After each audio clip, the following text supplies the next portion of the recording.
14. Quem trouxe Bíblia, abra 1 Crônicas, capítulo 13, versículo 14. Gostaria de avisar os irmãos que quando eu era pequeno, tocador, meu pai me ensinou algo. Quando uma pessoa fala, eu devo me calar. Então, mediante a essa primícia, se por algum acaso eu ver algum dos irmãos conversando, eu me calarei. Pois é falta de educação falar enquanto o outro está falando. Se eu ver algum irmão falando, eu paro a pregação e mediante a isso, quando o irmão acabar de conversar algo que for mais importante que a palavra, eu prossigo. Nós temos tempo. São 9 horas, tem até meia-noite. Não tenham pressa. É brincadeira, viu, pessoal? É brincadeira. Livro das Primeiras Crônicas, capítulo 13, versículo 14. Todos acharam? Amém. Amém? Está escrito assim: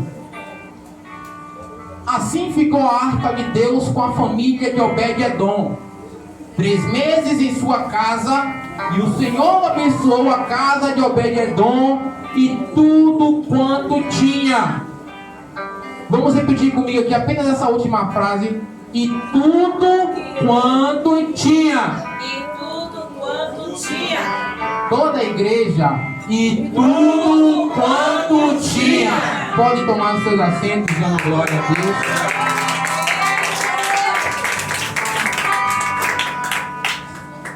Queridos, folheando as páginas da Bíblia, eu pude vir a contemplar que Deus, e o pastor confirmou isso aqui hoje, que Deus sempre buscou intimidade com o seu povo.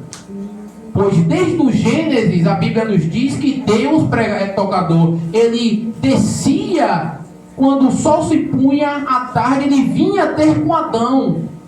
Isso nada mais é que um relacionamento. Deus sempre buscou intimidade com o homem. E naquele momento ele tinha essa intimidade, porque Adão ainda não tinha pecado, ainda não tinha caído no pecado, que a serpente assim incumbiu Eva, e ela fez com seu marido assim também o fizesse. Após isso houve a queda do homem, e Deus continuou buscando sempre ter relacionamento. Tanto é que nós conhecemos a história de Noé. Deus, ele falou com Noé, o gênero humano, a raça humana se corrompeu de tamanha forma que eu já não quero mais ela, me arrependi de ter feito o homem. Faz uma arca e assim entra tu e tua família, porque o restante eu exterminarei da face da terra. Logo após Noé, nós podemos contemplar também na Bíblia a história de Abraão.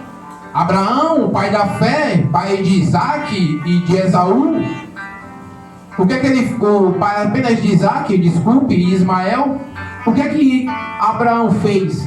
Abraão, ele saiu da terra dos seus pais, da tua parentela, para uma terra que Deus disse a ele que iria mostrar. É muito interessante, pastor Jadson, que Deus não mostrou a terra a Abraão. Deus disse: sai da terra que eu te mostrarei.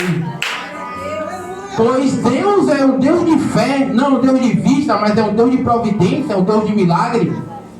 É muito fácil hoje em dia você falar assim: ah, mas eu também sairia se Deus mandasse. Mas naquele tempo ninguém tinha ouvido falar de Deus.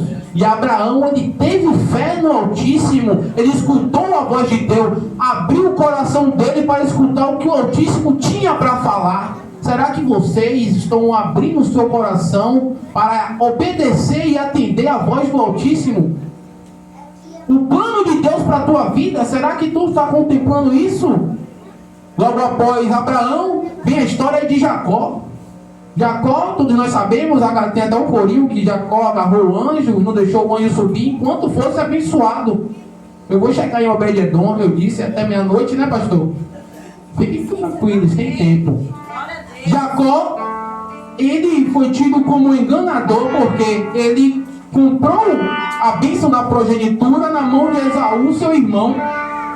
E após isso, o que aconteceu? Jacó teve 12 filhos.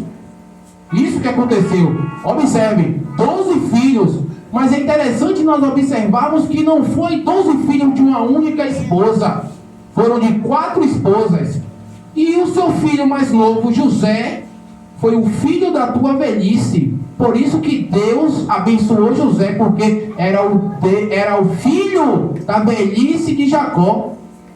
José, todos nós sabemos que foi vendido pelos seus irmãos para o povo egípcio. Não, minto, para os ismaelitas. Que a caravana dos ismaelitas venderam ele ao povo egípcio. José, muito bonito, muito formoso, pastor, foi comprado por um comandante, eu me esqueci o nome dele agora no momento, um comandante egípcio, e colocou ele dentro da sua casa para ser, vamos botar assim, como mordomo-mor, aquele que tinha total controle e domínio sobre todas as finanças e tudo aquilo que rodeava a casa do Potifar. A mulher de Potifar viu José talvez bonito, jovem, e Potifar não tinha tempo para fazer as coisas que a mulher espera que o marido assim o faça, e ela foi e buscou, tentou seduzir a José. José correu e deixou a túnica. O restante da história todos nós sabemos. Eu estou correndo um pouco, pois o tempo não nos espera. José, ele teve muitos filhos, teve alguns filhos, e após isso houve uma grande fome em toda a terra do Oriente. E aí Jacó mandou seus filhos irem buscar alimentos lá no Egito, pois Faraó já tinha tido um sonho, e este sonho o próprio José já tinha revelado a Faraó que era 7 anos de fartura e 7 anos de penura. Eles estavam preparados para aquilo. Mediante a isso, todo o povo de Jacó, toda a família de Jacó foi, pastor, para lá para buscar alimento. E aí José fez um joguinho com eles para ver se os irmãos deles estavam arrependidos, testificou isso e falou: vai buscar meu pai. Vai buscar meu pai, pois eu agora entendo que não foram vocês que me venderam, mas o Altíssimo permitiu que eu fosse vendido para que através de mim a casa de meu pai fosse abençoada. Observe que sempre rodeia, pastor Jackson, e para na bênção. Para na bênção. Escutem bem, vocês vão entender. Após isso, passa-se um tempo. O faraó que José conhecia, ele morreu. E veio outro faraó que começou a ver o povo hebreu crescendo. Os meninos hebreus nasciam e ele teve medo. Ele falou com as parteiras: quando nascer uma menina, você deixa nascer. E quando for um menino, você mata. Pois, naqueles tempos, quando nascia uma criança do sexo feminino, ela não era tida como um sujeito. Ela era colocada à parte. Ou seja, a família que predominava era a família sempre masculina. Sempre era a família do marido que predominava sobre a família da esposa. Ou seja, só perpetuava a nação, pastor, a família do marido. E as parteiras hebreias, as parteiras egípcias, quando o faraó foi reclamar com ela, o que aconteceu, irmão Moisés? Elas disseram: rapaz, as mulheres hebreias, elas são mais fortes. Elas são mais fortes que as egípcias, porque quando as egípcias vão ter filho, elas nos chamam, mas quando nós vamos ver as mulheres hebreias, elas já pariram por si mesmas. Isso aqui, eu deixo abrir um parêntese, Deus está dizendo que o povo de Deus é diferente. O povo de Deus é diferenciado. O povo de Deus tem força. E não tem Satanás, não tem demônio, não tem faraó, não tem Nero, não tem nada que possa se levantar contra o povo de Deus. Continuando isso, foram nascendo os homens e Deus levanta quem, pastor? Moisés. Moisés, o libertador, aquele que iria tirar o povo hebreu do cativeiro egípcio.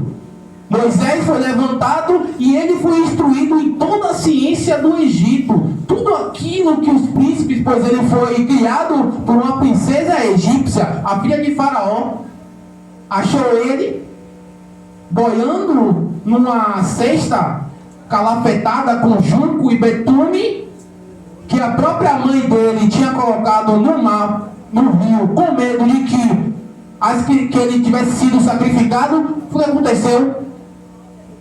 A princesa egípcia pega e toma para si. Olha só como é que Deus faz. Tira do cativeiro, pastor. Tira da iminência de morte. Bota lá no palácio de Faraó. E ainda tem um detalhe. Ainda dá salário para a mãe. Pegou, falou, leva ele para lá, que ainda vou dar salário. Tem uma ama de noite para ele, ainda vou dar salário. Deus está falando com alguém aqui.